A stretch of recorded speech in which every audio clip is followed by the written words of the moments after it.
Welcome to the new Wednesday night OWCP Chat studio. Yeah, we're in our studio now. How is everyone doing tonight?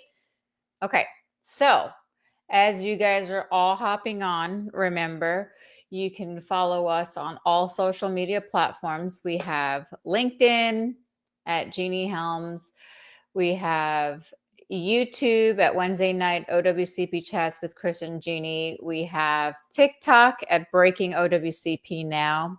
We have Instagram on Wednesday night OWCP Chats and like 4 to 5 different pages on Wednesday night OWCP Chats. And we don't. So if you can't find us, you're not really trying. Yeah. We don't really have any housekeeping, but the only thing is, those of you that are following this page, hello, everybody.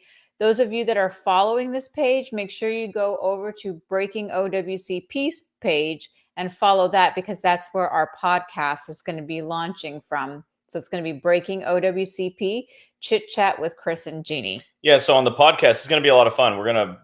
You're kind of getting to see sort of, what it's going to be like for us, because this is where the podcast is going to happen. And but occasionally, if not always, we're going to also record it or play it live on the Breaking OWCP Facebook page. So go over to Breaking OWCP and hit the follow button so that you don't miss anything when we do start the podcast. I'd like to see you all there. Yep. Hello, everybody. Hey, Tanya. Judy, Tim, we have some of our offices on, some of the franchises. Hello, Tammy. What do we have there? Hey, Judy. D. Smith. We're going to give everyone a little bit of time to come on. Normally, this is where we do the housekeeping thing. But instead, why don't I tell you to do this? I just said go to Breaking OWCP Facebook page and click the follow button. That's going to be really important for when the podcast begins. But also hit the share button here. Tonight, I'm going to be talking about the 20 things you can do to win an OWCP. And what I really want to do is talk to you and all of your friends that you work with. So this is your opportunity to go share it, go post somebody's name or type somebody's name in the comments so they'll see it. At least they can come back and watch the replay. But tonight's topic, I think, is going to be one of the most important topics I talk about. It may not be as fun as Woodshed Night, because everyone knows I love Woodshed Night. I love taking supervisors out behind the woodshed. Which that's coming up real soon. That's Remember, coming up. We do it each quarter, so all the new people on there can get a glimpse and a listen on what we do behind the woodshed. Now, if you're new here, you'll see that we've got some offices that come on because we have this franchise. It's called Federal Injury Centers. And we've got doctors who have been trained to get your claims accepted. And they'll come on and say hi. Right now, Dr. Karich is on from South Bend, Indiana. Go Irish. Check him out if you're in Indiana or in the southern portion of Michigan. Got Tim Vandeman on. He's in charge of like 4 different offices in the DC, Maryland, Virginia area. And I saw somebody else was on, but it already scrolled up. So be sure you recognize them when they come on. But when our doctors come on, it's because they're just trying to check out what you're saying and to get to know you. And many of our offices will they'll put their phone number and address, and they'll answer your questions. And so you'll actually get the expert advice from doctors while you're here as well. Greenville, South Carolina is on. So everyone say hi to Greenville, South Carolina. We have Federal Injury Centers of Virginia Beach, Dr. Clark and his What's up, Dr. team. Clark? Erica, hello. Federal Injury Centers. We got Andrew on with Federal Injury Centers of Cleveland. What's up? Cleveland, Ohio. They're doing a great job up there. We got Dr. Karich on from Federal Injury Centers of South Bend. We got Federal Injury Centers of Greenville. Let's see. Muy bien, Victor. What's up, Victor? You see. Hey, Victor. Hey, y'all. Hey, Latrice. Hey, y'all. What's up? Yeah. Let's see. Linda, I'm going to get your question out of the way real quick. It's just, hi, Chris and Jeannie. I have an OWCP case and my claims examiner wants to send me for a referee medical exam. My glasses. Yeah, you probably want to fix that. I live in Pittsburgh and they want to send me 2 hours away. Is there anything I can do closer to my home? You are required to go to these exams, but they're going to pay you for your time or your travel, but you have to go. And the reason they're doing that is because they are probably sorely lacking in doctors that do that stuff. So unfortunately, you're going to need to go. Okay, we have some folks on Instagram. Hello, everybody on Instagram. We have people on TikTok, and we're on Breaking OWCP on TikTok, LinkedIn, YouTube, and then Facebook. So we are on 5 platforms, guys. So there is no way anyone can say they cannot find us. I mean, even LinkedIn has it, and YouTube. So with that said, go ahead and click that share button. Yep. Let your friends know what's happening. And either tag it on your page, tag your friends. Yeah, let's, what are we at? We're at 8:05. We're going to wait another minute. And hello, everybody. Ms. Rosa, hello. How come I didn't see Victor's comment on here? Yeah, he's there. So, good evening from Alabama. What's happening in Alabama? Oh, it's Jeremy. Jeremy, hey, how are you? What's going on? Watching on Facebook and Instagram. You doubling up? Doubling up. All right, guys. So before we get going, and we're just waiting to get a few more people on, who has been to the Federal Injury Center's website? It's federalinjurycenters.com. Check the locations tab. Inevitably, somebody will say, do you have offices near me? And the answer is about 50-50, actually, because we're only in about half the states for now, but we're growing, always growing. So check out the locations tab. It's at the very top of the page, and see where the locations are, because you're going to find, after I read the 20 things you can do to win an OWCP, that you're going to want to get very familiar with where our locations are. So go to www.federalinjurycenters.com. And while I'm waiting, and then we're going to get rolling on this. Also, if you're somebody that still wants to get copies of the books, I've got just a few of Volume 2 remaining, and a lot of Volume 3, and Volume 1 is just on PDF now.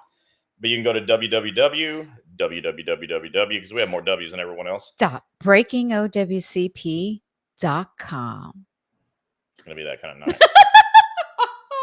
Okay. Go to breakingowcp.com and get your books. Let's get started. So tonight, what we're going to talk about, as you can see what I posted, we're going to talk about, what do you guys do when there is no help, when there is no federal injury centers, or when there is absolutely no OWCP doctors in your state? And how will you push through when supervisors refuse to help?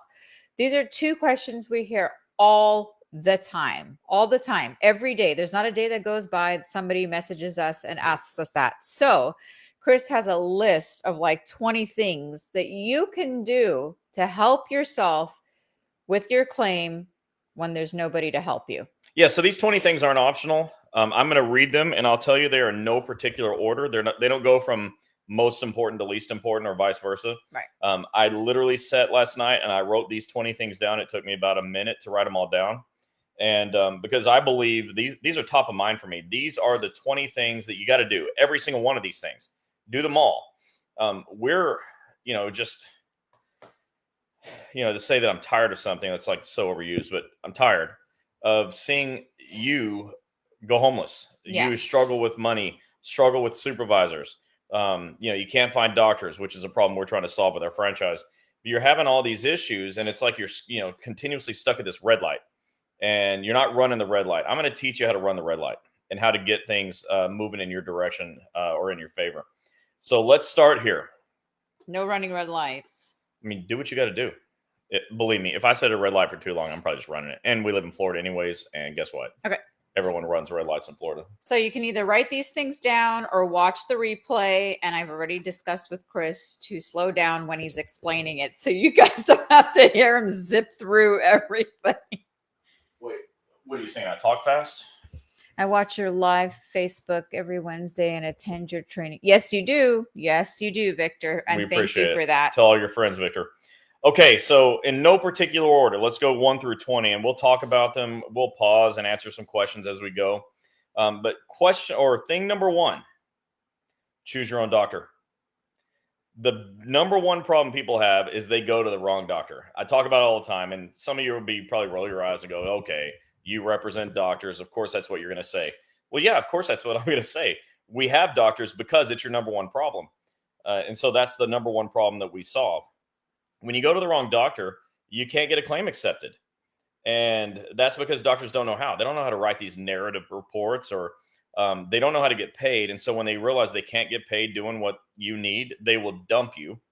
And they don't understand your forms. They'll do crazy things on your CA-17s, which will cause you to get your COP cut off. I mean, they'll do all kinds of just nutty things. And so you have to be able to choose your own doctor. And the law allows for that. In fact, it mandates that you have the choice of treating physician. And nobody can get in the way of your initial selection of physician. You can't be forced to go to a doctor who's employed by or contracted by your agency. I think that law was written for the VA, I believe. And no supervisor can get in your way of choosing your own doctor. And their opinion of your doctor is irrelevant. So the number one thing you do is choose your own doctor, because when you choose the right doctor, from there, everything goes smooth. Okay. If you come to a federal injury center's office, we've got a team of people in every office that knows exactly what to do with you when you come in. We start doing the work prior to you showing up. So we're ready to get your case worked up and accepted. And, we have a huge success rate at getting cases accepted. You've all heard me say we got over 1,125 cases accepted last year. And this year is #Road to 5,000. Our goal is to get 5,000 accepted claims, but I assure you there's no other doctor in the country who gives a crap.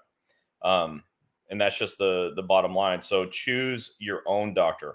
Don't let anybody get in the way of your choice. You got to be able to choose wisely. And that is actually, if those of you know, that is actually on the CA-10. It states that as a rule. Yeah, it's on CA-10. It's in the Code of Federal Regulations. It's in the United States Code. It's in the CA 820. It's basically a guide for everyone in OWCP. It's everywhere.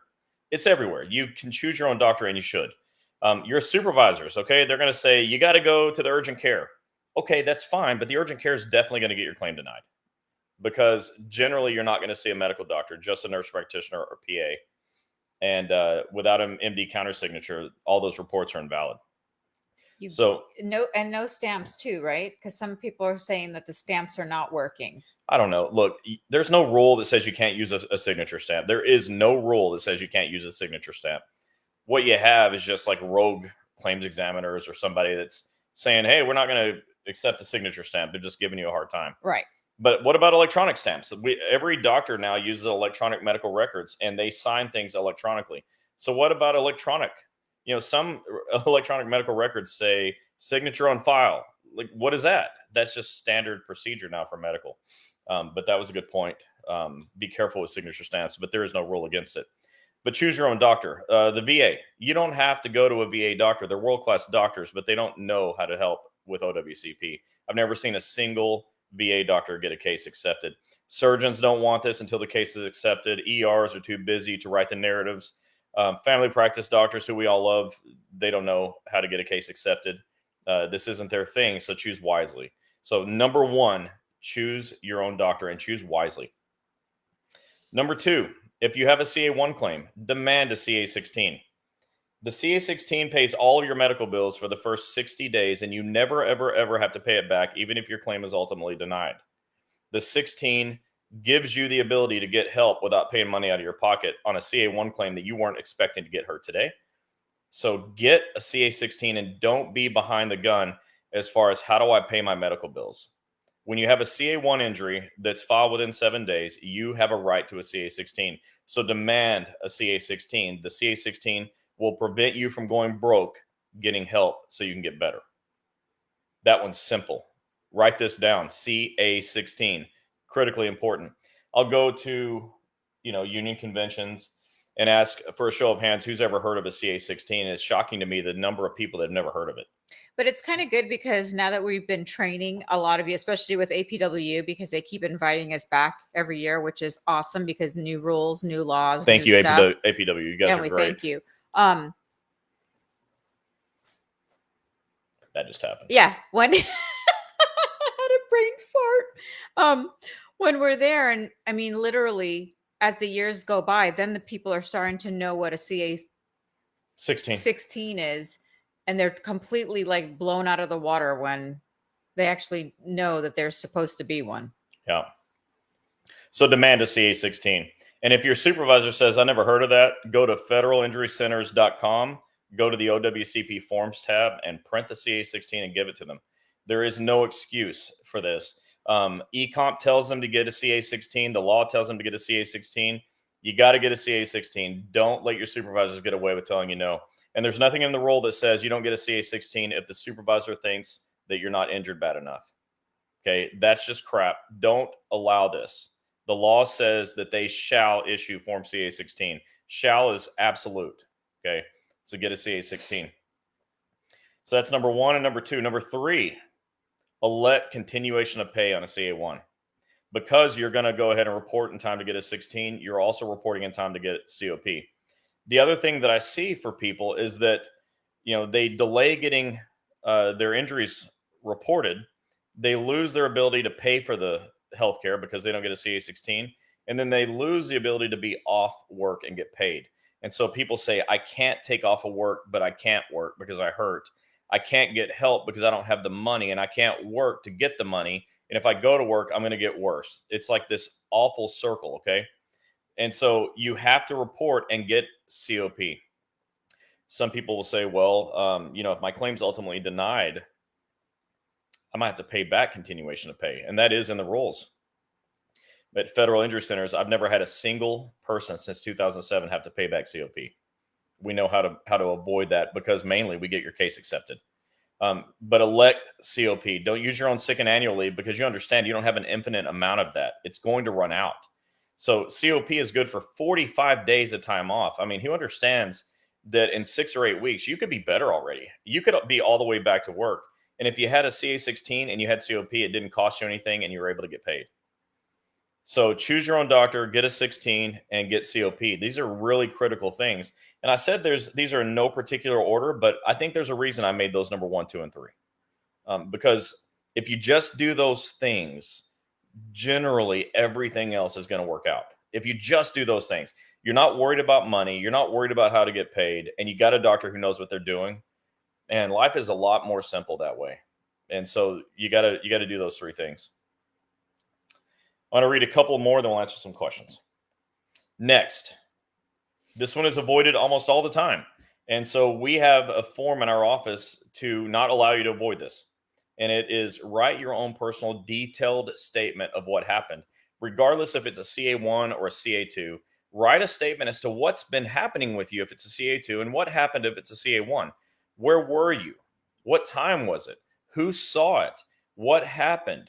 How did you feel? All these things. And just so you know, as a side note, if you go to breakingowcp.com, there is a free downloads tab, and there's a document on there for how to write an employee statement.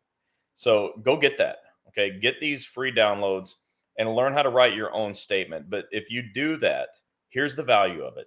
Nobody knows more about what happened to you than you. And if you go to some doctor, let's say in Nebraska, where I don't have an office yet, and the doctor doesn't know how to write these narratives. Well, if you can give your doctor your own employee statement, the doctor can incorporate that into their report. Now the report is instantly better. Instantly better. And so you want to have your statement in as great detail as possible incorporated into your doctor's narrative. If you bring it to one of our offices, as good as we are at writing reports and getting cases accepted, we still look at your personal statement. We require you to write one. And then we incorporate it into our reports because there's nothing better than getting your words. And then it ensures that the report matches up with what actually happened according to you. So we're able to match the truth of what happened with what the doctor says. It's actually a really beautiful thing. So write your own statement. Too many people avoid this part. They don't want to write their statement. They don't know how. And that's why I made that form for you so that you don't have to guess what goes in my statement. All you got to do is fill it out. And a lot of you know the story, and I'll have Chris tell it to you real quick, where we had a VA employee, 8 years. Was it 8 years he was denied? I mean, he lost like over 20,000 or had to dip into his savings or something like that. And explain to them what you did with speaking about the witness statement to save his case. Okay, so hold on to that because that's number 7. I'm not going to talk about that yet. That's number 7. Oh. So we're not talking about witness statements. Oh. She's not really paying attention or even in the show. We're not talking about witness statements. We're talking about you writing your own statement as to what happened to you. Okay, so what happened to you from your perspective, that is your personal statement, not a witness statement. It's your personal statement. So write your personal statement, use great details so your doctor can incorporate it into their narrative report. Narrative reports, you understand the narrative report is the key way to get a case accepted. It's the key thing that has to be done. If a bad narrative report is submitted, it's a 100% denial. I've never seen a case that was approved with a bad narrative ever. And so let's say you got like a really bad doctor who can't write words at all in a sentence, but you can give them a statement they can copy word for word. Your odds of getting a case accepted go way up. So write your own personal statement, take it to the doctor. And number 5, and then we're going to pause and get some questions, read the comments and answer some questions. So number 5, get copies of everything from eComp. What you need to understand is now this paper's over. All right, we're moving completely to electronic digital. And eComp is ecomp.dol.gov. That's where you go to report your injuries. There's a CA1 button and a CA2 button. And registering for eComp is simple. It's like 2 screens total. Yeah. So in the eComp file is your entire case file. Everything that's ever been uploaded there is there. Everything that was ever transcribed, like voicemails, is there. Every conversation that someone has with someone else outside of your presence is there. But your CA1 and your CA2 is there. You need to print everything that you have, your CA1 or your CA2, bring your CA16, get a CA17. Some of these I'm probably getting ahead too. But take all of that stuff to the doctor. Your doctor needs to read these things. And if you're in Nebraska where there's not a single office that's federal injury centers and your doctor doesn't know what a CA1 is, you still take it, because now your doctor has your CA1 or 2 and your statement and can incorporate all the information on these forms and in your report or your statement into their narrative report. So a mistake people make is they don't come prepared with everything. Now, at federal injury centers, you call, the receptionist answers, gives you to our case manager, whose only job is to help you. The case manager walks you through everything you need to bring to the office. And then we get you to bring it to the office. We go through it all. And then you come in for your actual first visit. We've already gone through everything and we know exactly what to do with your case already. Yeah. But you go out to some place where there's not a federal injury center's office and they're not going to know that stuff. So you're going to have to do it for them. So get a copy of everything from eComp, take it to the doctor and tell them what's important. Yeah. Say, hey, take a look at CA1, take a look at the CA2. Look on the second page at what my supervisor said. You got to write about this stuff. Take everything to your doctor. So to recap, the first 5, choose your own doctor and choose wisely. Don't let your supervisors choose for you. Number 2, demand a CA16. The rule says that the supervisor shall issue CA16. Shall. So demand it. Elect continuation of pay, COP. Yeah. That's number 3. Because you don't want to be worried about how to get paid during your time getting better. COP is the best way to get started in a CA1 injury. Number 4, write your own personal detailed employee statement as to what happened to you. And use my form at breakingowcp.com to help you write that statement. And number 5, get a copy of everything and take it to your doctor so they can incorporate that stuff into your narrative report and get your case accepted. So I'm going to stop at number 5 for now. And let's see what people are asking or saying. Okay. If you guys are asking a question, you ask away. If it's a private question, you can, once the live is over, you can go ahead and message me, or if you're going to forget, you can get out of the live, message me, and then come back to the live. But yeah, Ms. so you don't Jackson, have to ask if you can ask a question. Yeah, you can just ask like you may everybody be new else. here, but this is what we want. I want you to ask questions. I want you to leave here. I want you to leave here tonight and not have any more questions. I want you to show up to work tomorrow and know exactly what to do. Okay. Miss Rosa said, I'm struggling. FIC reconsideration submitted 9/30/22, still no decision. That's not a question. Can you read it again? Right here. I'm struggling. FIC still reconsideration submitted 9/30/22, still no decision. Okay. When you haven't gotten a decision and it seems like, wow, how have I not gotten a decision yet? You got to call your claims examiner. But here's what Eric Blowers told us to do. So I'm passing on attorney Eric Blowers' information to you. And he said, leave a voicemail, because they have to transcribe it. And then all the documents in your case file have to be dealt with. So leave a voicemail saying, what is the status of my reconsideration submitted 9/30/22? Can somebody get back to me? Last week you saw Scott Sear on, and that's exactly what we asked them to do. They made that phone call. made the voicemail or left a voicemail that had to be transcribed. And the next thing you know, a few weeks later, Scott's case is accepted. Yeah. And they just kind of poked him and pushed him until they got it done. So go do that. Okay. Hello from Oregon. What's happening, Oregon? Dr. Cooper is on from Federal Injury Centers of Forest Park and Federal Injury Centers of Phoenix City. Forest Park, Georgia, Phoenix City, Alabama.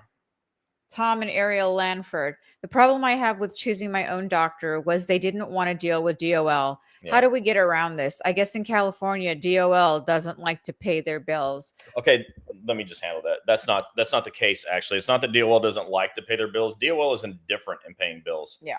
I know that sounds crazy, like you can't believe it, but they're indifferent. Okay, they're just looking to check the boxes. If the boxes are checked properly, they pay. So a few things have to happen. One, the doctor's got to be credentialed with Department of Labor, and two, they have to be trained to do the right job. And if they're not credentialed or trained, they're not going to be able to get it done. But we have offices in Southern California that have no problem getting paid because we get cases accepted and we know how to do it. We do have 4 offices there in Southern Cal, all the way down to San Diego. So from LA County to San Diego. So check those out. But the point is, it's not that DOL doesn't want to pay. And you shouldn't be worried about the money anyways. I mean, I tell you all that. Don't worry about how the doctors get paid. That's their problem, not yours. But when the doctors don't get paid, they don't want to help you. And I understand that. You're going to have to find a doctor who will help.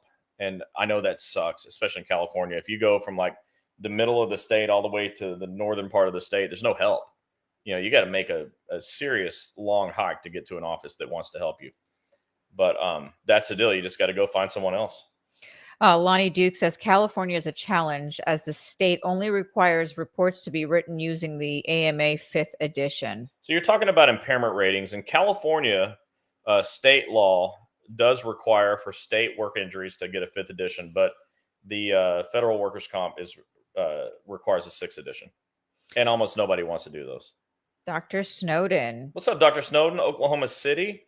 That happens to be in Oklahoma, in case you guys didn't know. He's awesome. Yes, he is. I love educating the patients and even more so educating the union stewards. Now, if you have any union stewards that want some training, we can do that for you as well. We do a full first steward training. We'll do a 2-hour training, full steward training. In fact, we've got one we're doing by Zoom middle of the month, this month. And so we can do those as well. Yeah. Sorry, I thought it was tomorrow, so I looked at you. For sure not. We have Tara with Federal Injury Centers of Roscoe, Illinois. What's happening? We have Federal Injury Centers of Westerville on. Victor, I don't know why you don't see it. Maybe I'm not a friend on your group page. You may want to check that. Victor, how can she not be your friend on your group page? Lola said, my case was approved. My current manager has falsified my record and gotten me disapproved through USPS Safety Division. Help. Okay, so check it out. The law says that anybody in connection with a FICA claim who files a false statement can be fined, imprisoned, or both, or who knowingly files a false statement. I mean, accidents, they're not going to put you in jail. But I would let the supervisor know that that's a law and you're aware of it. It's in my first book at Breaking OWCP. There's a rules, laws, and regulations. I think it's chapter 16. You can show them the exact rule. And by the way, it's in the ELM. Okay, if you work for the post office, it's in the ELM. They take it right from the Code of Federal Regulations. It's ridiculous. Putting a false statement to get your claim denied can cause thousands of dollars in fines and years in prison. That sounds stupid. Yeah. We got Justin from Federal Injury Centers of Melbourne and Titusville, Florida. What's up? What's up? What's up? They're making big moves over there. Yes. They put themselves in a position to be able to help a lot of people. They just opened up a larger facility in Titusville, and they've already got a big, beautiful office in Melbourne. So go check them out. If you're on the East Coast of Florida, there's nowhere else to go. Belinda, that is not one of our doctors. What you guys need to do is just go to the Federal Injury Center's website, go to locations, and you'll see all of our doctors there. If it doesn't say Federal Injury Centers, that's it. Just like the logo. If it doesn't have that, that is not one of our facilities. He may be a great guy, but we can't speak to his knowledge in OWCP. Liz, I messaged you to speak with Attorney Eric Blowers. Do you know when that will happen? It's been a week. Okay. So Eric, we're not going to go into it, but he had a tragic event in his life, and he's back. We talked to him yesterday, but Gini will get back with him. Yeah, and make sure I was supposed to have a call with him. Make sure he gets your information. So I will get those back to him to go over that. Emma, if you have an old injury and it's starting to hurt again, what would it be? A CA2? An old injury that begins hurting again could be a new CA1, it could be a new CA2, or it could be a recurrence, which is a CA2A. You need to go to your doctor and find out which of these things it is. If your doctor says, nope, this is a new injury, then treat it accordingly. And if it's the old injury, then fill out a CA2A. In all things, just do what the truth is, and the doctor will help you with that. If you guys are having any issues with your supervisor, like supervisor issues, unfortunately, Chris and our team cannot help with that issue. What you'll need to do is but number 9 and number 14 are going to help you with this. Yeah, you're gonna have to talk to your union, and then Chris will go further in detail. Lola, you said my supervisors aren't approving my actions. USPS safety follows me around. Well, I mean, you need to get your union involved. Yeah. Are you being treated fairly? Are they discriminating against you? Do you have an EEO claim? I'm not saying you do, but these are good questions. But this is definitely a union issue for you. Unfortunately, your doctors and we, in spite of the fact that I want to be able to help, I can't go into your agency figuratively or literally and do anything about it. But your union is there and they can. Yeah, and we can help you and guide you when like a union, when a supervisor or somebody is saying about your claim, no, whatever, they're writing things they shouldn't. We could do that. But when you're having other issues outside of OWCP, we just don't handle that. Yeah. Okay. I'm just going to read one more question from Jeremy on there. It's not on here. Can you see that? And then we're going to keep on going. So Jeremy says, so my doctor has submitted a diagnosis expansion in January, and I have reached out to my claims examiner in March. Still no available. Has anything changed with my case?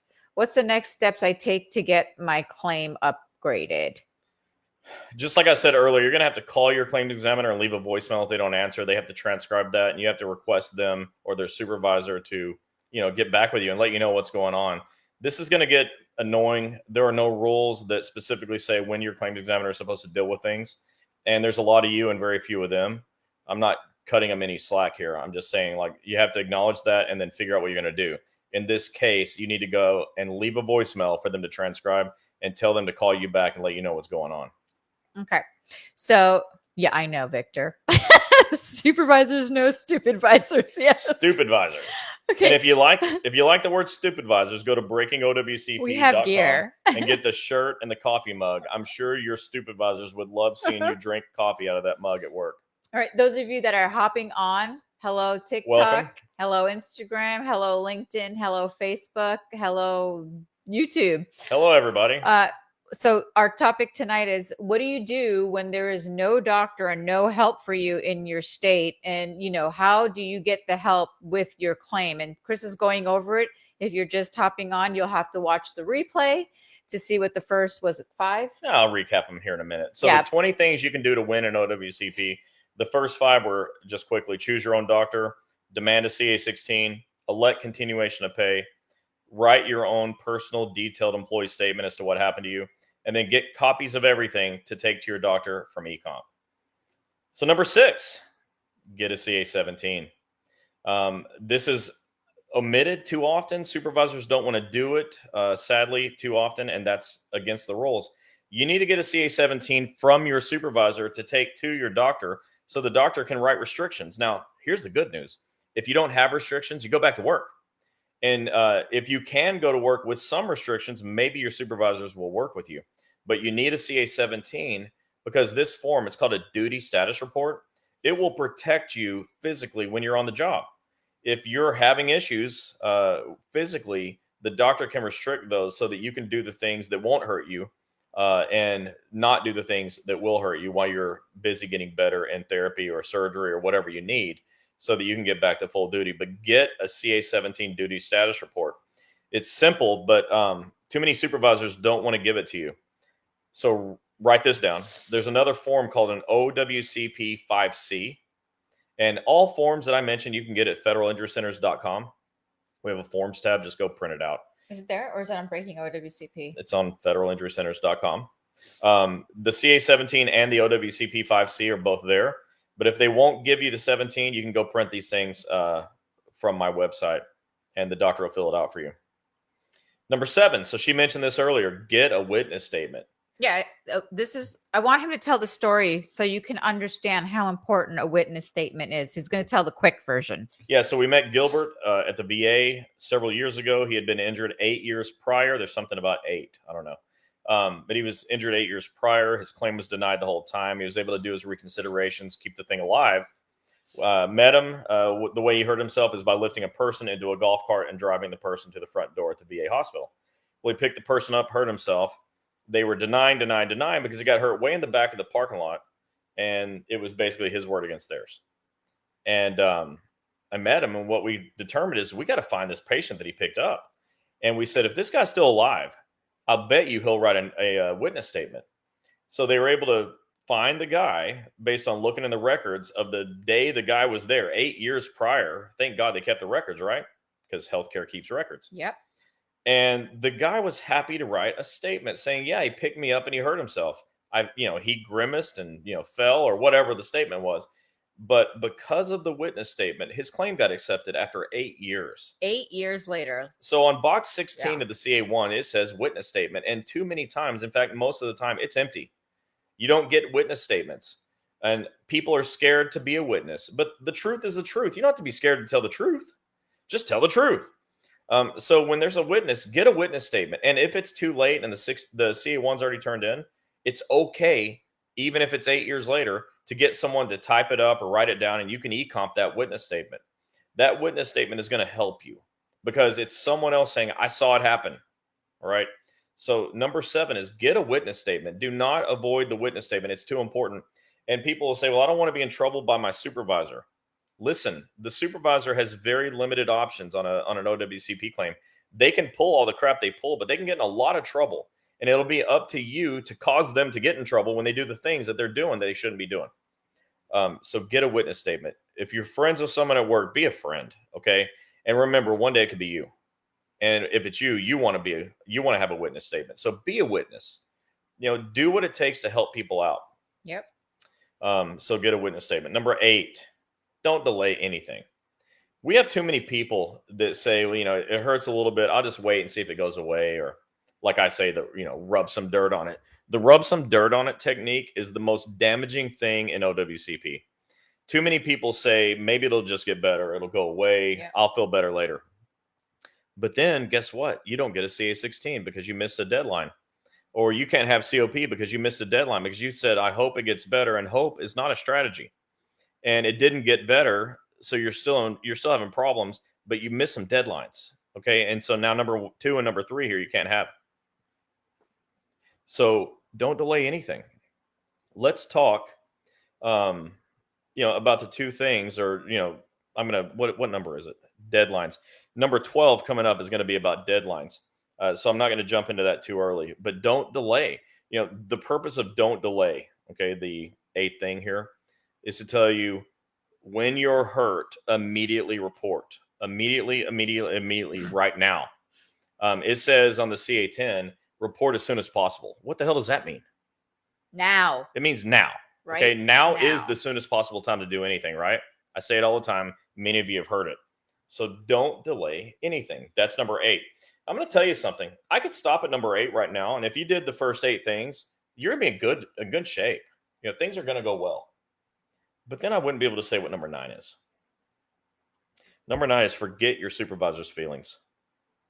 Just forget it. I say this when I'm in live trainings. So I'll tell you now, repeat after me. I don't care what my supervisor thinks. I don't care what my supervisor thinks. And don't. Let me tell you why. Because when you're hurt, they're not. When you can't sleep at night, they're sleeping fine.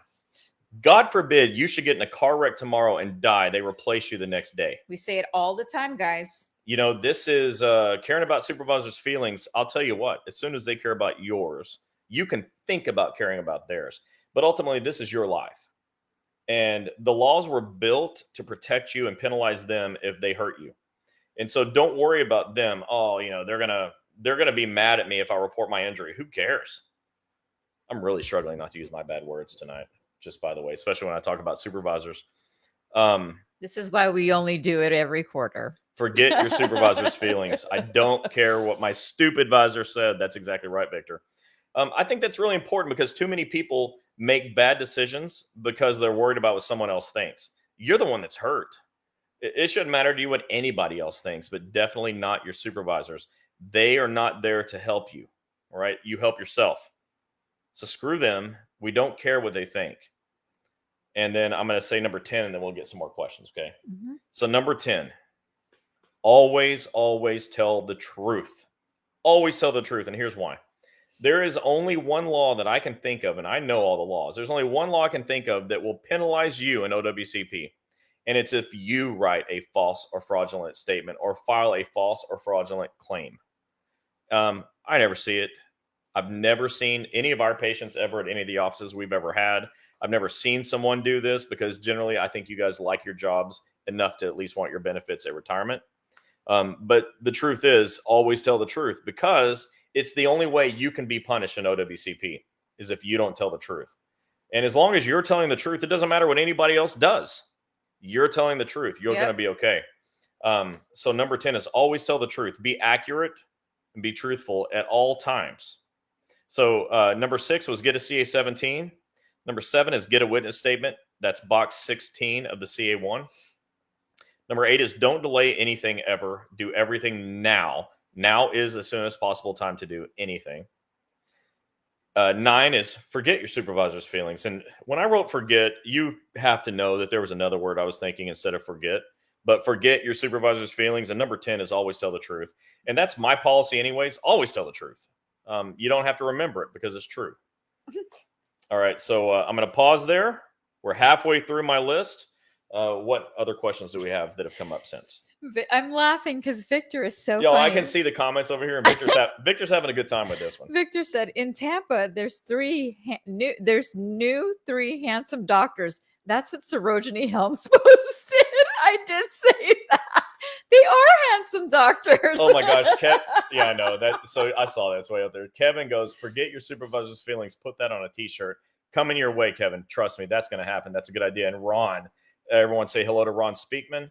My buddy Ron, hey, he Ron. said stupid visors and boss holes. I have a sweatshirt that says ask holes. Ask. Yeah. Boss holes. That's a great one, Ron. You should coin that one. That should go on your t-shirts, Ron. Victor's talking about the supervisors. He said, unfortunately, it's called retaliation. Yes. And we are going to be going over this. We always do like a 2-hour woodshed night. So, and I've got some stuff on that too. Number 16 and 17 will help address what to do when supervisors are jacking them with you like that. All right. Maria, you said some doctors won't fill out the CA-17. Well, those doctors are called cowards. And he does say go that. Someplace else. Anytime a doctor won't fill out the forms you need, that's the wrong doctor. Just run. What is that? Run. Remember that? Yeah. Run. Yeah, just get the hell out of there. And then Belinda said, I'm having trouble getting the lady in my doctor's office filling out my forms. What can I do? Well, we have videos. If they don't want to fill out the form, we have videos on our Federal Injury Center's website that you can go to. You can click the videos tab, and Tom goes through it detail line by line if you wanted to fill. Wait, who are they saying doesn't want to fill out what forms? She said the doctor's office doesn't want to help fill out any of her forms. All right. So here's the thing with the forms. And I teach this to our franchisees, that there's almost no form that you have that they have to write on. They only have to write on the CA-16, the CA-17, the CA-20. Yeah. And, it's information that they are specially trained to fill out because they're doctors. So if your doctors won't do this, I'm telling you now, that's going to hose your case. Yeah, if they can't fill that out. What good does it do to get a CA-16 if your doctor won't work with it? What good does it do to get a CA-17 if your doctor won't work with it? It does you no good. Number 2 and number 6 on my list are just irrelevant to you if your doctor won't work with it. So get a new doctor. Unfortunately, we hate to say that to you guys. I like it. I want really you to tell win. you guys to stay at your doctor if it's working out. But when things like this come up, it ain't working out. It's not going to work out for you in the long run. You don't want to go through the financial hardship that a lot of these people go through. Yep. Ms. Cintron said I filed a CA2 claim, which was waiting to be approved, but the doctor I went to for my injury is not workers' comp. I called Blue Cross Blue Shield to provide me a list of orthopedic doctors. Now I have to start all over again to see my doctor and go through the whole process again. and I'm afraid my paperwork will not be completed by the end of time of the deadline with U.S. Department of Labor. Okay, so go to federalinjurycenters.com, check the locations tab, and see if any of those locations make sense for you. You can go there. Because we'll help you. And we can't do anything about your deadlines. If you get there after the fact, I can't change the deadline. It is what it is. Don't miss deadlines. But we're happy to help with any legitimate claim. And if no other doctor wants to help you, we do. And it's because our goal is to get all the claims accepted. Hashtag road to 5,000. We are intensely focused and maniacally driven to get claims accepted. It's what we care the most about. So we're happy to help if we can. Sonia Summer says, was it FU parentheses plus minus 6 the supervisor, Chris? You're on the right track. You're on the right track. Miss Rosa said, left a message and got a call back from both OWCP, CE, and supervisor. Was told they cannot help since reconsideration decision is in the hands of the QAM. OWCP supervisor said calling the CE about decision issues would not get me my answer. Well, unfortunately, that means you got to wait. OWCP is my point of contact, and I always thought I could call my claims examiner without having their supervisor follow up and say, don't call about these decision questions. I don't know what that's about, but the good news is you learned that they haven't made the decision, so you didn't miss anything. They're just, they're delayed. So I think that's good news because it's not a no. Judy. Yeah, I saw that. Chris, should I call you to touch base on Friday? As a matter of fact, I'm going to have somebody call you, and I'll text you about it later. So, I can let you know where we're at. Jill, you said, my doctor said my MRI was denied. Was that denied by my boss's influence or someone else? Somebody else. So what happened is they probably tried to do pre-authorization or something, and it wouldn't surprise me if they sent it to like Blue Cross instead of OWCP. But we don't have any experience with MRIs getting denied. We work with MRI facilities around the country. I have no experience with that. We get MRIs when we want to get MRIs. So if you want to send us a private message, I can have somebody help you with that. Oh, and by the way, you can just go use your health insurance and get reimbursed. I hate that answer. It's not what I want. I don't want you to pay any money out of your pocket. But remember what I said about red lights. You don't sit at the red light forever. Okay. If the thing never turns green, do something about it. That is something you can do. I just don't like it that much. Christine Young said, I'm in the process of trying to go to the Edison facility in New Jersey. Yeah. Well, if there's an issue, let me know. Yeah.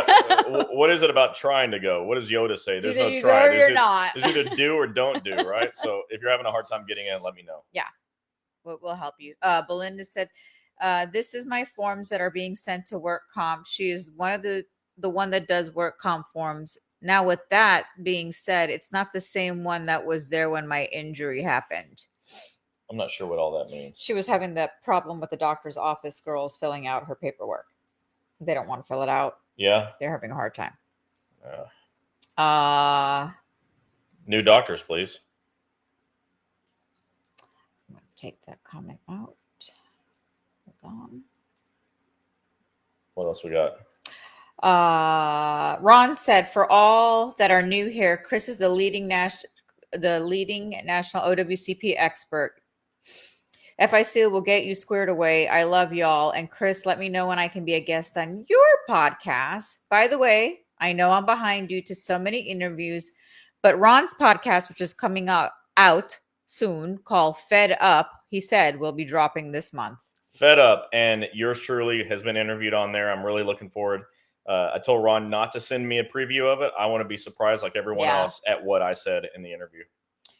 Tom and Ariel Lanford said, DOL denied my prosthetic reimbursement. Is this common? I was scheduled for surgery tomorrow, April 6th, but now it's pushed out till June. What the front door? Yeah, so denials do happen. What we have to do is read the letter explaining why they denied it and fix it. We get denials too. Don't get me wrong. I talk about how we get everything accepted because we do, but that doesn't mean we don't have to go through some crap to get there. We just know how to overcome it. So whatever got denied, let's look at the denial letter and see why they did that, and then address the reason and have that overturned. Jill said, I followed your advice and just deliver mail. I show up limp a little, but need surgery. Yeah, so in order to get surgery, you got to have a claim accepted and you have to have a diagnosis approved that is surgical. I don't know what your situation is there. That's not touchscreen.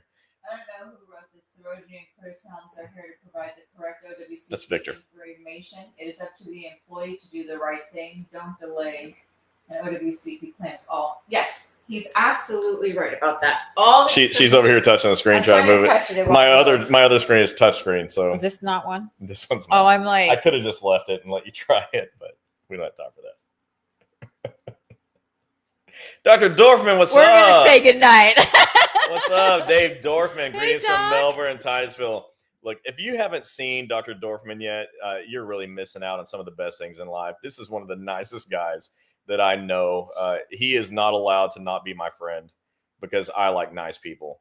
You guys got to go check him out in Melbourne and Titusville. We love Dave Dorfman. You will too. No, we don't. Yes, the hell we don't. I don't. Chris does. Believe me. Go see him. Go see him.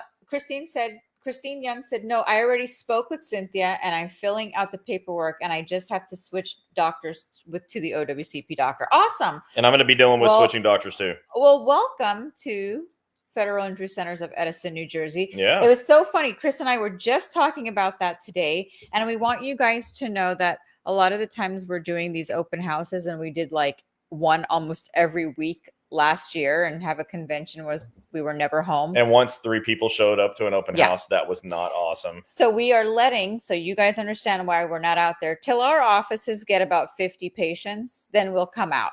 And the reason is because I'm trying to make a huge impact on your lives and the lives of people you know. And so if I show up and I talk to 3 people, that's wonderful. Those 3 people are helped. But those 3 are going to go tell maybe 2 other people each. And so we're talking about less than 10 people. I want 50 people to tell 3 people. I want to multiply the information. That's when we start every one of these shows by telling you to share. Go let someone else know that we're doing this. Can you imagine that if you're somebody that hasn't heard the first 10 things that I told you and you didn't know anything about OWCP already, you'd be in hell if you got an injury tomorrow. Let someone know that this is going on, okay? They need to know what to do. Whether they come to a Federal Injury Center's office or not, they have a right to have a fighting chance at winning an OWCP. Losing should not be inevitable. So let people know this is going on. Share it. Okay, I'm going to read a couple more and then we're going to Dave said he loved me too. Whatever. Where's Mercedes? Somebody said she was using her Blue Cross Blue Shield. She wants to know how she gets refunded Oh yeah, so when you use your own health insurance, because now she's going to Dr. Courage. When you use your own health insurance, there's a form called an OWCP 915, and again, it's like every other form at federalinjurycenters.com. Go to the forms tab and you can print one out. And all you do is attach the receipt, and I would attach a letter of medical necessity from the doctor that gave you whatever treatment you got. And attach that letter and the receipt to your 915 and e-comp it. And you can get reimbursed for money you spent out of your pocket when your claim is accepted. Liz Nelson said, when I reach MMI, do you know anyone in Massachusetts that does them? I could take a trip to Florida. My sister lives in Davenport. If you've reached MMI and you're looking for a schedule award, and that goes for everybody on here, just message me on after this, whether it's here or on my page. Just message me on the messenger and I'll talk to you about that. With that said, very few of our offices, like very few of doctors around the country, very few of our offices know how to do this. The schedule awards, they're very complicated. You know, if everyone could do a 5th edition, every doctor in the country can do a 5th edition impairment rating, but OWCP requires a 6th edition. But Dr. Cooper in Forest Park, Georgia, basically at the Atlanta airport, he does 6th edition ratings. He's very good. He's been trained. So you can check him out. Mercedes. But give her a call. Mercedes like, hello, I'm here, baby girl. What's up, Mercedes? Her baby girl says, it's that boy and girl I know, her daughter. Oh, cute. That's cute. All right. All right. And Mr. Bodwall said, I saw my PCP and they're slacking on giving me my medical report and diagnosis that OWCP asked. Can I switch to you guys to avoid the future headache with my PCP located in Massachusetts? Yeah, you can. I'm guessing your claim's not accepted. Your PCP is probably not even listed as your treating physician? The answer is yes. You can always change physicians. There's a way to do it. I'm going to get to that. Believe it or not, it's one of my last 10 things here. We'll talk about it. But yeah, you can do that. All right. What other questions we got? But Dr. Woywood in San Antonio says he does the 6th edition. That's right. San Antonio, Texas. That's right. Thank you, Dr. Woywood. That's correct. All right. Go ahead. Now you can go. And in Greenville, South Carolina, their doctor is going through the 6th edition training right now. Oh, look at that. Yes. Fantastic. Okay. Sorry. And thank you, Greenville, South Carolina, for that. Okay. All right. Let's continue on to the next 10. All right. We're on number 11. Oh, okay. I'm not going to recap the first 10 because I did that. You can always go back and replay it. Number 11, review your doctor's narrative. This is especially for offices that are not federal injury centers. I see way too many narratives and like narratives. Okay. They're not actually narratives. They're paragraphs that the doctor is just like, I don't even know what this doctor is doing. You know, the report is so bad. It's not even a report. And if you look at it and to you, it looks bad, it's bad. Okay. Like if it doesn't incorporate your personal statement, it's bad. If they don't have a history and physical in it, it's really bad. If your diagnoses are bad, it's bad. You got to look at it. So I want you to review your doctor's narrative before it goes in. Now, listen, if it's a federal injury center's office, don't worry about it. Okay. We get cases accepted. It's what we do. But I'm talking to everybody in Nebraska and Iowa and South Dakota, North Dakota, Montana, you know, Michigan, Minnesota, where we don't have offices yet. Right. And I want you to win. And so I want you to review your narrative and ask questions and tell your doctor, this isn't good enough. And, you know, just a little tip, I'd always say it's not good enough and make them go again every single time. I'd always say, not good enough, go again. And maybe they won't do it. And if they won't, that's a clue that that's not the right doctor for you. But always review your doctor's narrative. Okay. You should not be surprised by a denial that says the narrative was inadequate. That shouldn't surprise you because you saw it already. Number 12. This is similar to don't delay anything, which was number 8, but it's more specific. Number 12, don't miss deadlines. Deadlines are the one thing that even I cannot overcome. If you miss a deadline that's in the rules, it's over. And now, look, I gave you an example last week of a time where it wasn't over, but that was a special circumstance that I was able to navigate through. And it's not, you know, we're not always that lucky. All right. But don't miss deadlines. So let's talk about some of the deadlines that are so important. Number 1 is your time to report an injury is 3 years. Now, if you were all in front of me and I could see you, I'd ask you for a show of hands. Who's been told that you have 3 days or 2 days or 2 weeks or 3 weeks or 30 days or something stupid, 14 days, whatever they tell you. And if you don't report your injury in that time, it's too late. Well, if I ask that in a group of people, I'm going to have hands raised that said, yeah, my supervisors say that all the time. I'm telling you, you have 3 years. It's in the rules.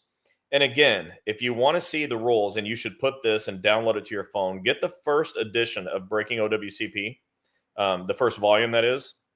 It's the one with the black cover with my face on it. Get that and download it and save it on your phone because the rules, laws, and regulations specifically goes into these deadlines. They're very important. So breakingowcp.com, you owe it to yourself to have these downloaded to your phone. It's really important. Like I download all 3 of them right now if I could to my phone. Wait, I did. Okay. Don't miss deadlines. So you got 3 years to report an injury. 3 years. And for reconsiderations, appeals, there's 4 different kinds of appeals. One of the unions kind of slapped me around verbally a little bit for saying that I love reconsiderations. But it turns out I love reconsiderations because they give you 12 months to appeal. 12 months from the denial you have if you file a reconsideration. The others are like 30 days, you know, but 12 months is a pretty big window. It's hard to miss the deadline. And your doctor can submit new information on your behalf in the form of a new narrative by looking at the denial letter and responding to it. So I love reconsiderations, and those are 12 months from the denial date. If you wait 12 months and 1 day, it's over. You can't reconsider it anymore. We had a lady who sent Gini a Facebook message at like 11:45 p.m. one night. Oh, yeah. And in 15 minutes, her reconsideration deadline was going to pass. I happened to have an appeal request form saved to my phone, and we were able to email it to her. She filled it out and got it sent in with just a few minutes to spare. But that doesn't mean I'm reading all messages at 11 o'clock. No, she got at lucky. I night. mean, at 11:45 at night, she's normally like can't even see straight, right? But she's ready to go to sleep. But that night, we happened to be watching a late TV show and she saw it. Don't be that person, okay? Yeah. Be on time. But don't miss deadlines. It's really important. And you can't blame us, our franchises, if it's your fault there's a deadline. No, you can. You can blame her. It's fine with me. It doesn't bother me. Because you got to pay attention, because remember, the letters don't come to our offices. They go to your house. They go to you. They go right to your residence. You have to be very responsible for the deadlines, because that's very important. Yeah. All right. So the next deadline that I want you to be aware of is your CA16 deadline. If you report a CA1 injury in more than 7 days, you can't have it. So you won't be able to have a CA16 that pays your medical bills for 60 days. So don't miss your deadline for reporting a CA1, which is 7 days, to get a CA16. Remember, it's 3 years to get help. But if you do it in 7 days, you can have your bills paid for. And if you report your injury within 30 days, you can have continuation of pay. If you wait till day 31, you can't have it. There's nothing I can do about it. You're just out of luck. So report your injuries right away. And like I said in number 8, don't delay anything. Anything. Yeah, nothing.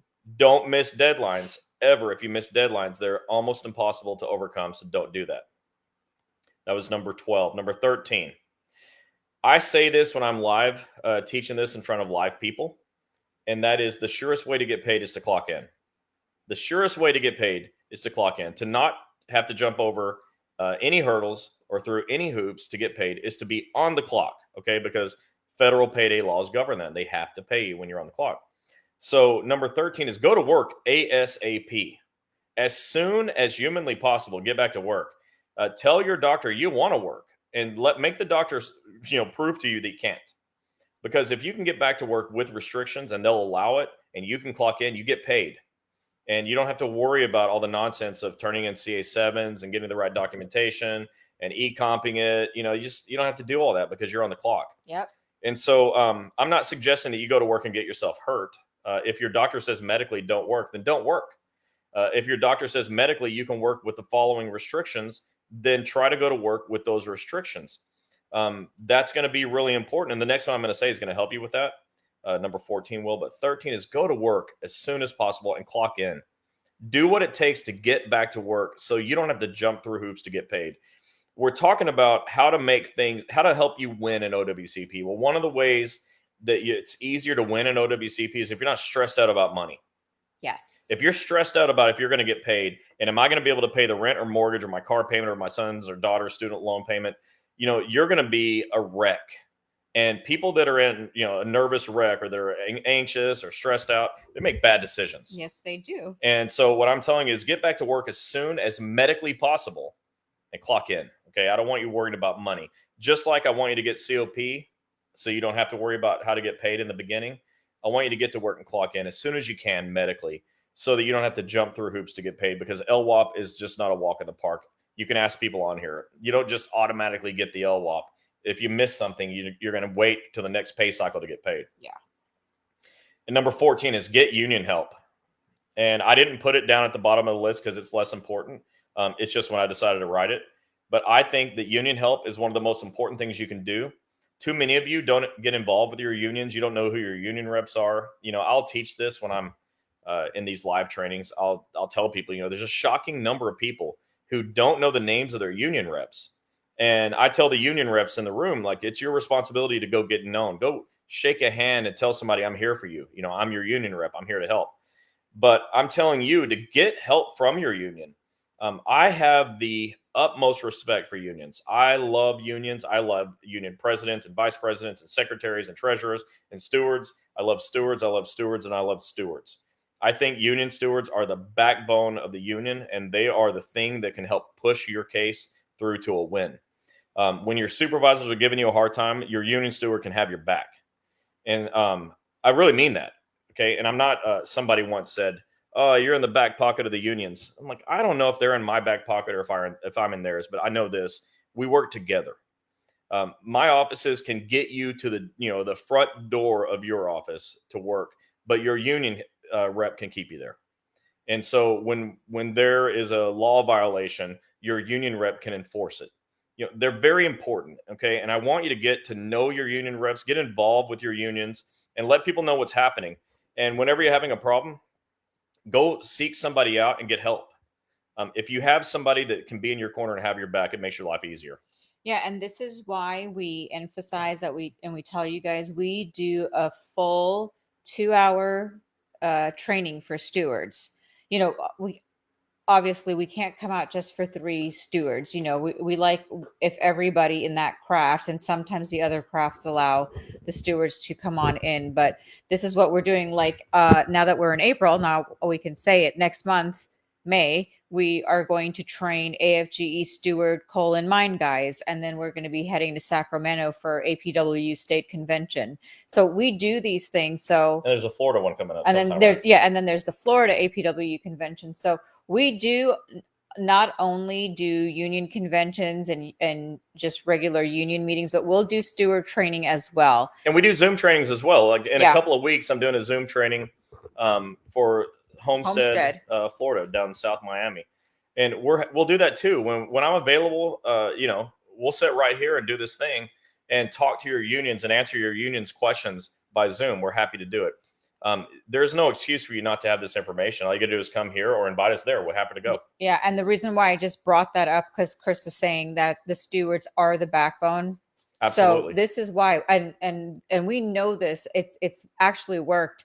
We had a group of stewards in Birmingham. Yeah, they're awesome. You don't want to mess with them. Don't mess with the APW stewards in Birmingham. They sat in. Just don't. In fact, actually do, but video it so I can watch. They got the training, and tell them what happened with Passion. That was her first name, or is her first name. Yeah. So we did this steward training there, and then there was a lady who, if I got the story right, was a rural carrier, and she got hurt, and she was told by her supervisor and postmaster. By the way, this is a secondhand story, so if you're the postmaster, don't sue me.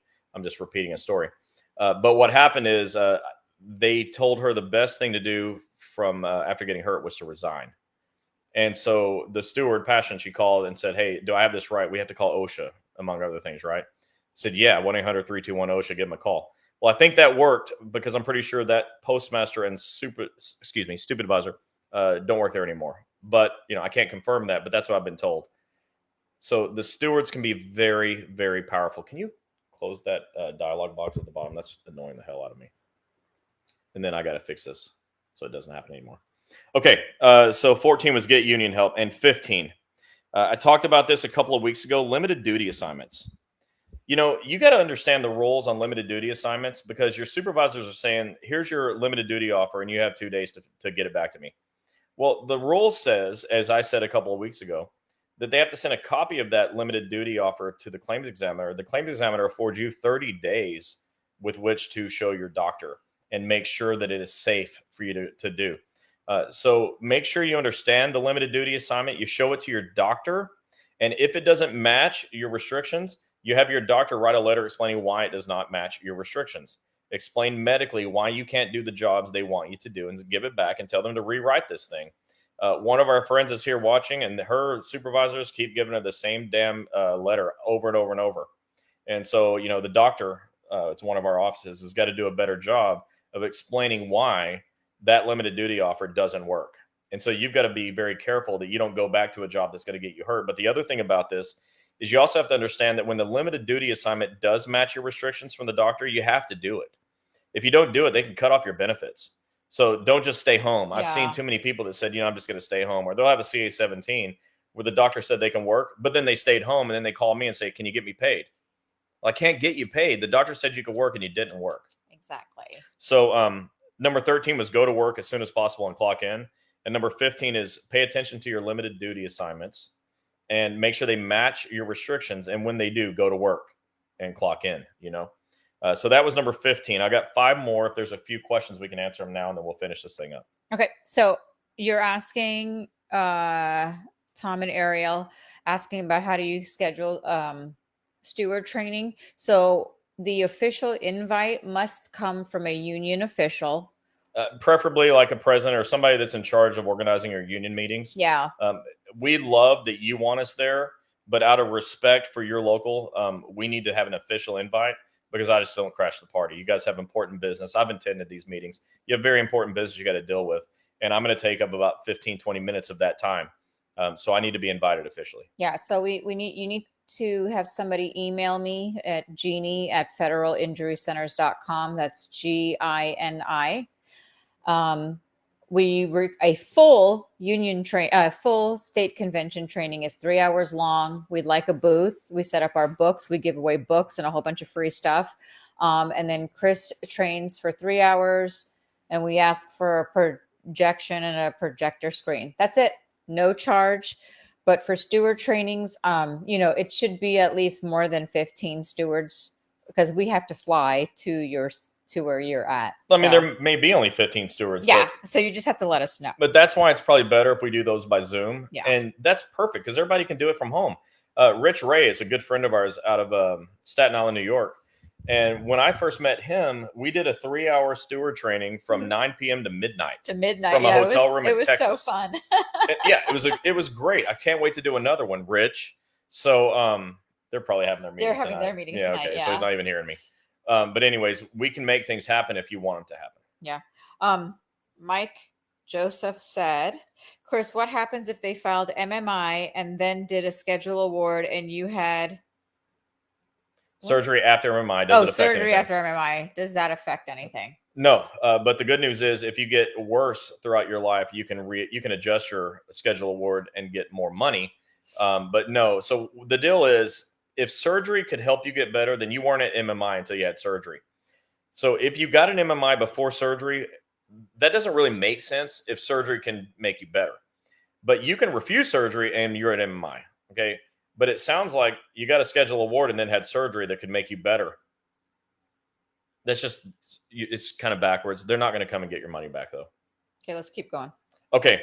We're at the last 5, the home stretch. Okay. I've done 15 things that you can do to win an OWCP, and I've got 5 to go. So number 16 and 17 are fun for me. Number 16 is call OSHA. I just said it a second ago, 1-800-321-OSHA. The reason I put this in is because OSHA says that it is, of the 9 employee rights they list on their website, that the 6th employee right is the right to report a work injury. And if your supervisors don't let you report your work injury, or they threaten you to retaliate, or they actually retaliate, or you fill out on eComp and it goes to their email inbox and they don't do their part, so it never makes it to OWCP, then they are effectively preventing you from getting help for your work injury. And I think you should call OSHA and see if that's a safety violation. 1-800-321-OSHA, because when it is, OSHA will take care of it. We've seen, and I just gave you an example of that. There was an example of an LLB that caught on fire. I know that'll shock you. You probably never heard of an LLB catching on fire before, because I'm sure it never happens. And this was an isolated incident. But the supervisor said, quick, go back in the burning vehicle and get your stuff out. And when I talked to the lady, I said, do you think that's a safety violation? And she said something to the effect of, I don't know. I said, well, let's call OSHA and find out. It turns out it was. So 1-800-321-OSHA is a great way to protect yourself from supervisors that don't care about you.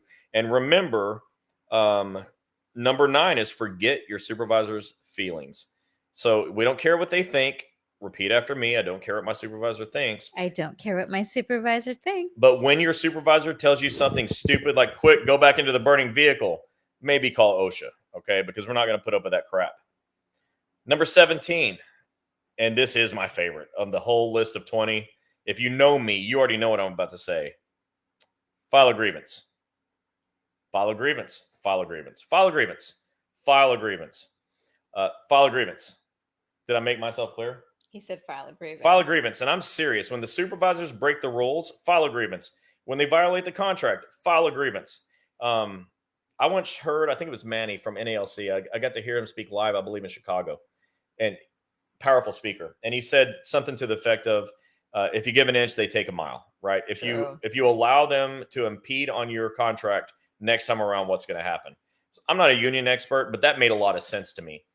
File a grievance. Don't let them pull the crap on you that they pull. File a grievance. One of the unions doesn't like me saying that. So plug your ears. File a grievance. I really want you to file grievances because I want your supervisors to stop messing with your lives. You know, some of the things they do will quite literally ruin your life. File a grievance. And find someone who will help you. File a grievance. Okay, it's really important. And do they always work out? No. But the union presidents that I know are winners. I'll bet you they win. Okay, find somebody who's a winner. File a grievance. File a grievance. Real quick, real quick. We'll quack. Sonia Summers. She said, what do you do that your accommodations work area to support your limited duties was changed? It happened and you had an episode. You had to get treated because you can't work with a tampered work area. You got to go to your doctor and get a narrative explaining why you can't do that stuff. I mean, it's all about the CA-17 and the doctor's note. And that has to be communicated to your supervisor, who's got to give you a better limited duty offer that works out for you. And your claims examiner should be helping in that process because they're the ones that afford you the 30 days to review it with your doctor. So 16 was call OSHA, 1-800-321-OSHA, and 17 was file a damn grievance. 18, pick another doctor if you have to. You know, the red light thing, don't set at a red light. Don't set at a red light with your doctor either. If your doctor refuses to do the right job, if they refuse to write another narrative, they refuse to address your reconsideration, they refuse to fill out your CA-17s, they won't bill OWCP even though they can do it. They continually take money from you, which our doctors never do. Change doctors. I have at breakingowcp.com another form that will show you and walk you through how to write a change of treating doctor letter. You just have to say why you're changing and who you're changing to. But don't stay in an office or with a doctor who's killing your case. Don't do that to yourself, okay? Do whatever it takes. You can get a referral to another doctor. You can ask your treating doctor to write a letter to the claims examiner requesting to be removed from your claim.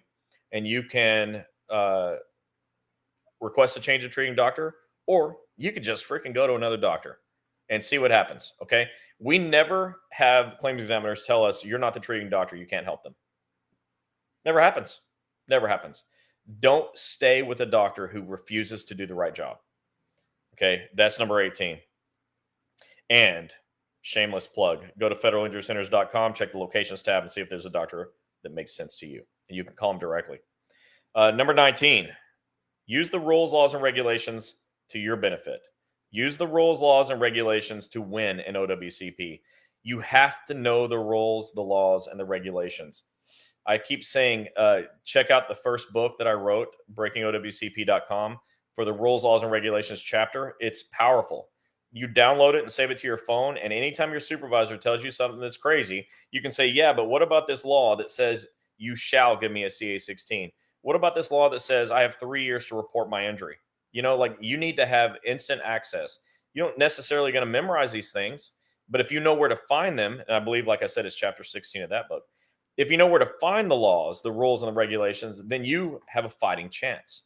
Because, I had one of these that said, don't get angry. Well, you're going to get angry. And I scratched it out, okay, and I put something else there because it's not reasonable. You're going to get angry. But the best way to get even is to know the laws, okay, and use those laws for your fight, okay? You can use the laws, the regulations for your grievances.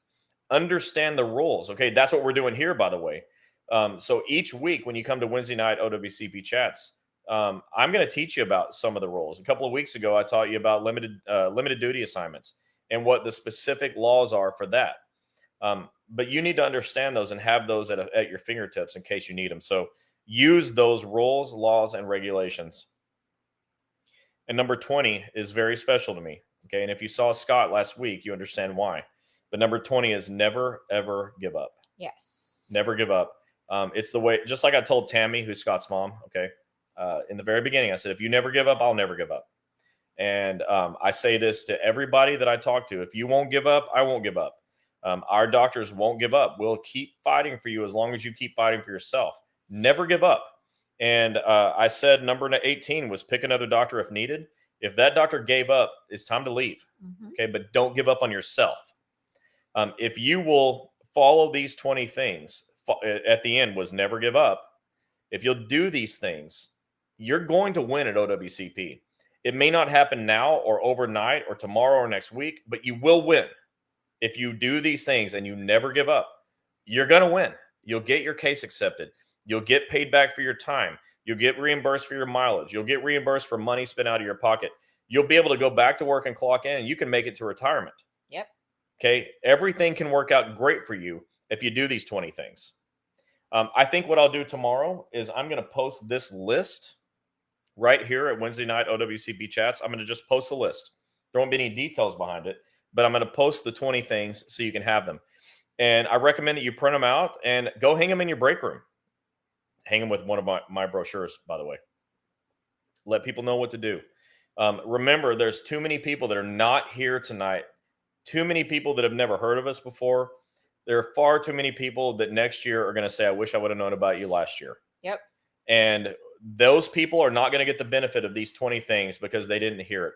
That's your job. Okay. I just did my job. I taught you the 20 things. I'm going to teach you something else next week. And I taught you something last week and the week before, but it's up to you to tell somebody else. Okay. You got to let people know that we're here. There's nobody else out there that's doing the training that we're doing. Nobody. And that's not taking credit away from these wonderful union folks that have OWCP reps. I'm so thankful that you have those OWCP reps and that they try to do some training, but nobody does it like this. Okay, there's nobody that can get down in the trenches with you because I see it from the other side. I see it from the doctor's side. I know what happens when you get into the doctor's office. I know what your supervisors are saying because I hear it from you. I work with your unions. And so I'm able to get sort of intimate knowledge as to what's going on inside your agencies. And we're able to customize our training just for you. You know, we went up and did the mine, coal, and safety. Coal and mine. I was able to customize a thing just for these guys that crawl through holes that they dug. Okay, like we can do some really highly specialized training for you and your craft. But you got to get people here. And if you will please just do us all a favor, do yourself a favor, be a good friend, and do your friends a favor. Share this. Let them know that this is happening and that there is help, that losing is not inevitable and can never be. It's just you all have a part to play in this. And so you can pass on the goodwill and let people know this is happening. Don't make them wait till next year and wish they would have known today. Yep. So we'll post these 20 things. I'm just going to recap them real quick. I'm going to read all 20. I'm just going to go down the list. 1 through 20. Choose your own doctor. Demand a CA-16. Elect continuation of pay. Write a detailed employee statement. Get copies of everything from eComp and take it to your doctor. Get a CA-17 or an OWCP 5C. Get a witness statement in box 16 and be a witness for someone else. Be a friend. Don't delay anything ever. The soonest possible time to do anything is right now. Forget your supervisor's feelings.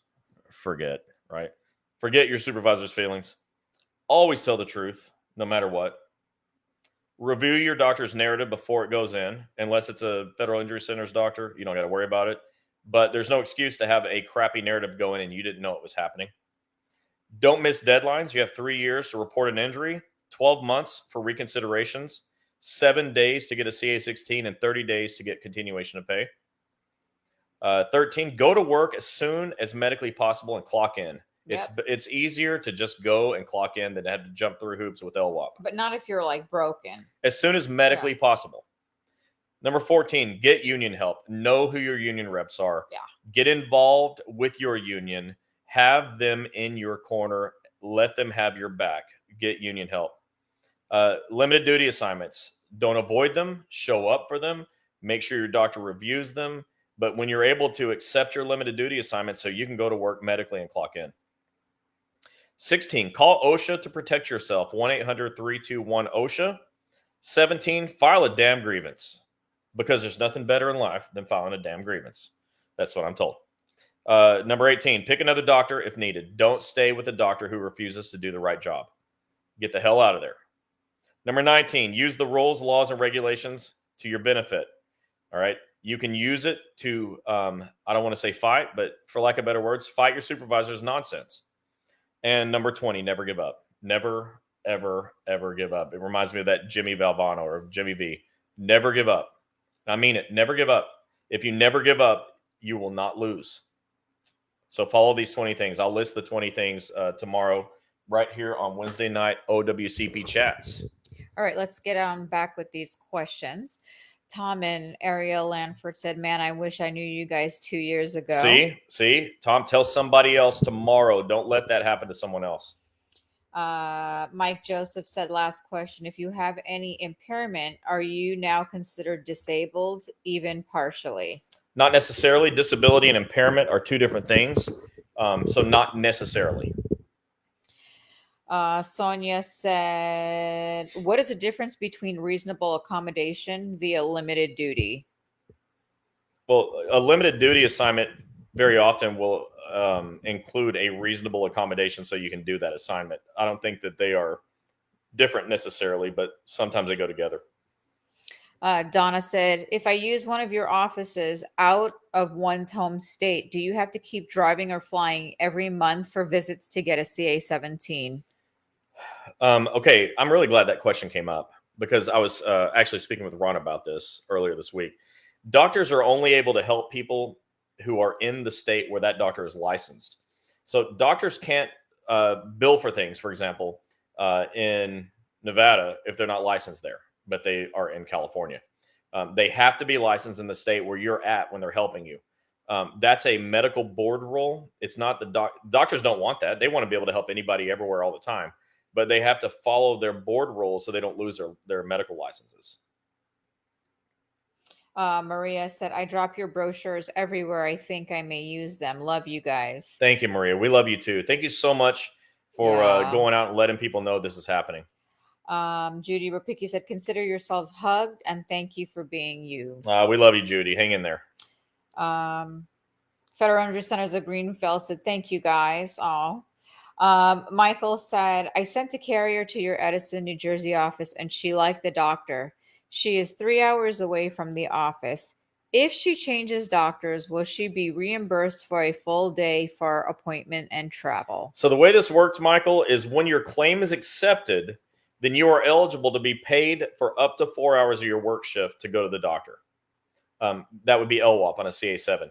So up to 4 hours of a work shift can be paid to go to the doctor if your claim is approved.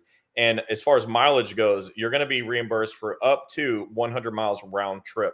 Now, I understand that 3 hours is probably more than 100 miles, and that trip is going to take more than 4 hours when you get to the doctor.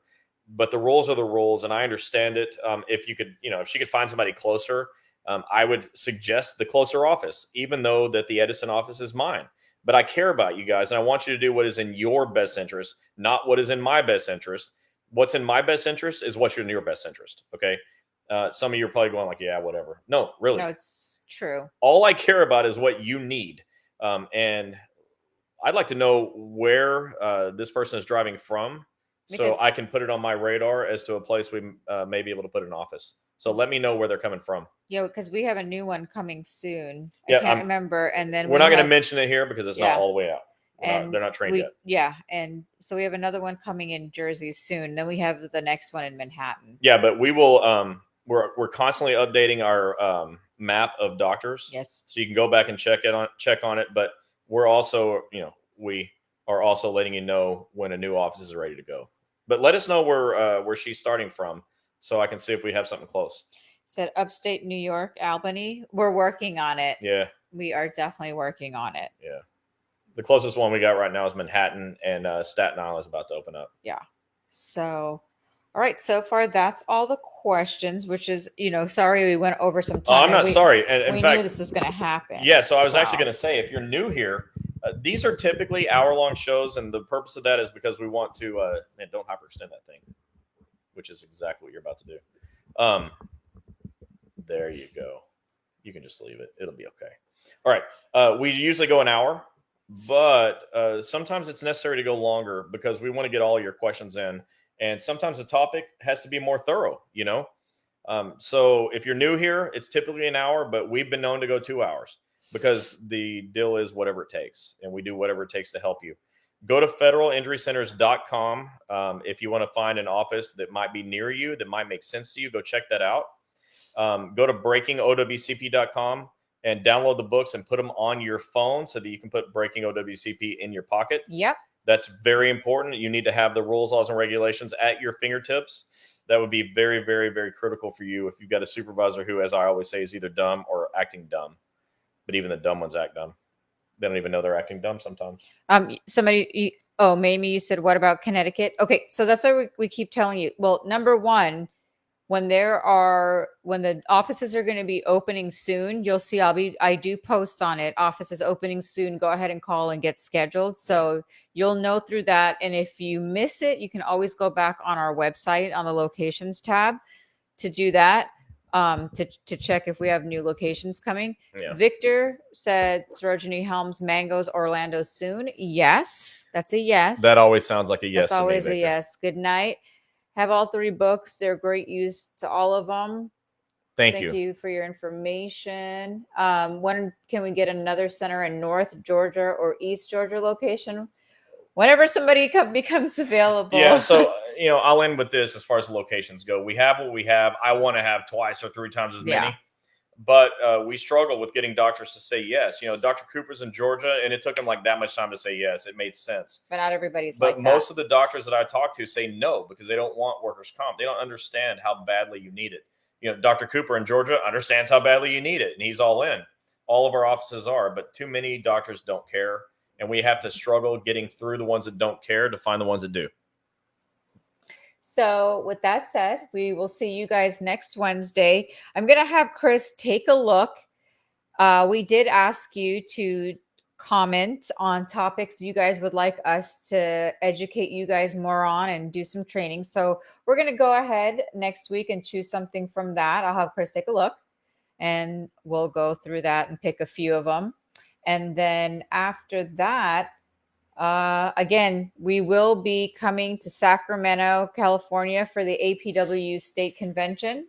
And we are headed to Colorado, Estes Park, for the AFGE coal and mine training. And then we come back and we do Florida APW State Convention. Yeah. So those are all of our housekeeping. And if you want us, get somebody official to make the invite, and we'd love to come. It's free to you. Just like she said, I need 3 hours on a state convention because, this takes a while. This was an hour and a half, and I didn't touch on everything. I didn't even get close to touch on everything. Yeah. Well, I need 3 hours. I need a projector and a screen. That's it. And if you can make that happen. Oh, and I want everybody in attendance to be in my class. Yes. I don't want a fraction of the group, and I don't want to be put at the very end when everybody else wants to go home.